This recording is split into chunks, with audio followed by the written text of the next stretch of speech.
Have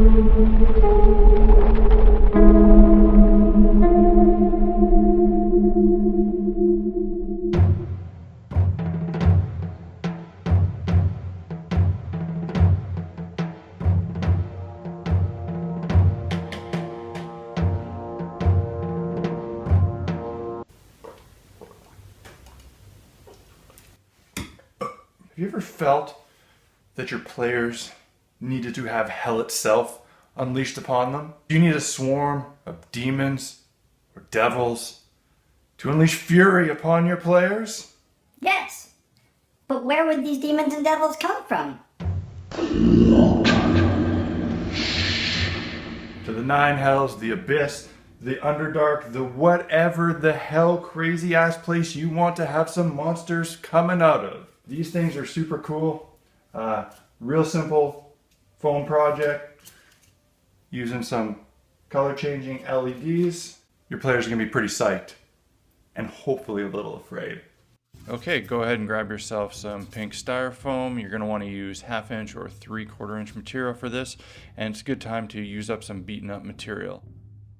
Now go ahead and trace out a circle. This is the spot where the actual portal will sit. Next, trace out the shape that you want for the base of the portal. Anything you'd like, make it random, make it square, make it geometric, doesn't matter. Now go ahead and start cutting out your base. And you can see here, I just started carving it until it took on a shape that I liked. Next, grab a piece of thicker styrofoam. Here I have 1.5 inches. And trace the same circle that you traced out on the base. Then trace an inner circle that is smaller, but larger than the tea light that you're going to be using. Cut out the perimeter, and then cut out the inside. I would normally use a hole saw for this, but I figured that not everyone's going to have one of those on hand, so I just want to show here that you can do it with a knife. And go ahead and pop out the inner circle. And you want to go around and start cleaning off some of those broken pieces. Next, start tapering in the inner edge of the circle. And then repeat the same process on the outside edge. Next, you can go around and start carving out the stone pattern. You can do this using the same technique showed in episode 1.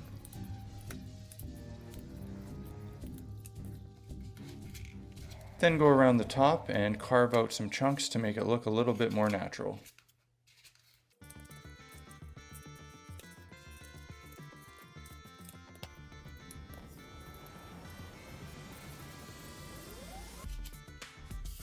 Make sure it fits on your base and see how it looks. Then, same thing, go around your base and start giving it some stone texture as well.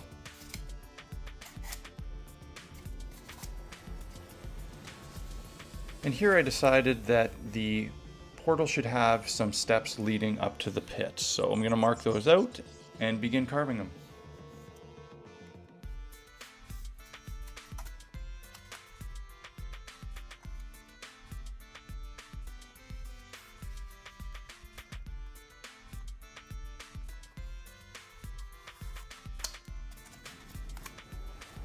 Now at this point here, I had decided that for whatever reason I didn't like the shape I had for the base and I wanted to redo it. I've left this in here to show you that this is an organic project, and halfway through, if you want to change how it looks, go right ahead. You can keep hacking away at that foam until you get a shape that you really like.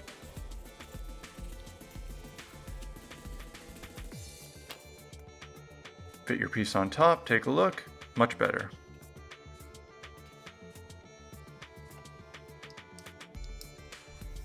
Now you want to go through with a pen and start doing some detailed work, just highlighting those stairs. And here I decided to go in and start carving out some runes on the side. A few ways you can go about doing this. You can look up some of the lettering for the different languages in the world that your campaign takes place in and just copy some of those, or you can do what I did here and just make them up as you go along. I decided to do something that looks a bit like a bizzle, but really it's just made up.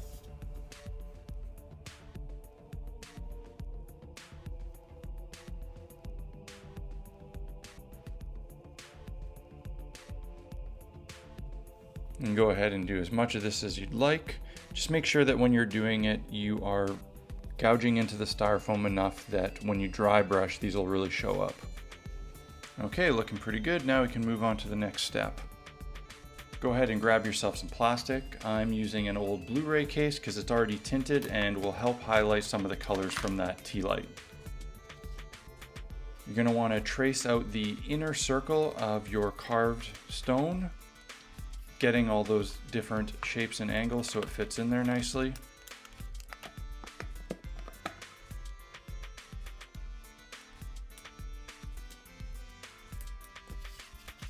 Now test fit.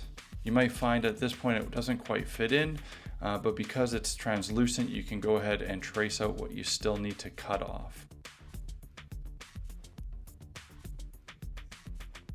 Give it a little trim, and now it should slide right in there. And once you've got a good fit, you can go and start heating up your glue gun. Go along the bottom edge first and do a ribbon of glue to secure it in place, being careful not to melt the styrofoam.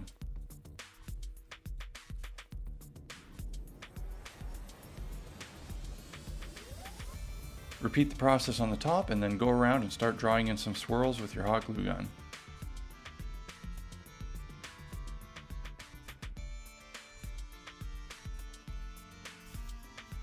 Okay, this thing's starting to take shape. Here's a look at the tea light we're going to be using. It's from the dollar store. It is a color changing one and it's a submergible one, so look for the one that's meant to go in a pond. You're going to want to trace out the circle on the base and carve out a hole for the tea light to fit in.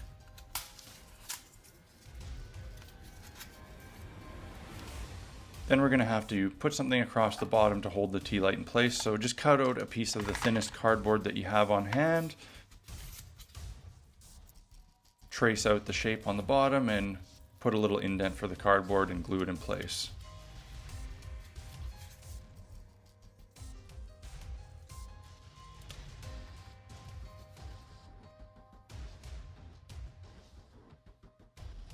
Now you can do your first test to see how awesome this thing's going to look.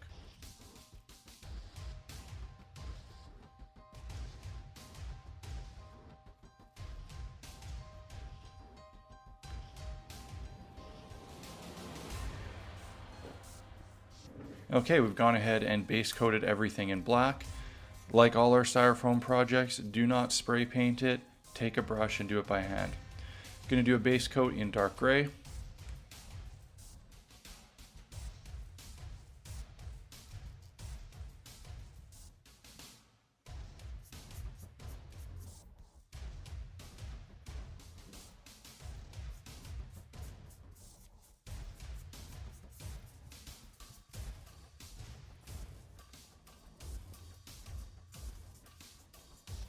Now you can see some of that rock texture and runes that you've carved starting to pop out. Here you're going to want to make sure that you don't get any of the gray on your glue gun swirls, but you might be able to see there is some black. When I base coated it, I gave it a little bit of a wash that just gave the glue a bit more depth. Next, grab your regular gray or add some white to your dark gray and start doing some dry brushing. On this one, I haven't let the first coat completely dry, and I'm kind of just going in and mixing and trying to give it a swirly, natural stone look. And when you're painting this one up, you don't really want it to blend in perfectly with your cave or dungeon tiles. You want it to look like something different, something special. So here we're going to add a little bit of undertones of some turquoise. One of the other ones I used purple. You can use whatever you'd like, just something to set the stone apart and make it look a little bit more magical.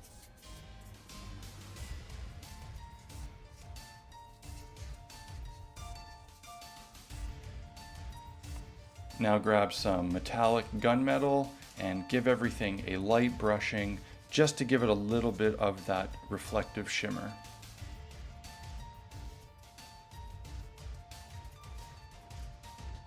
Last step of paint is some white. Here I use not a pure white but a vanilla, and go around and highlight some of those edges, paying special attention to the runes that you carved in.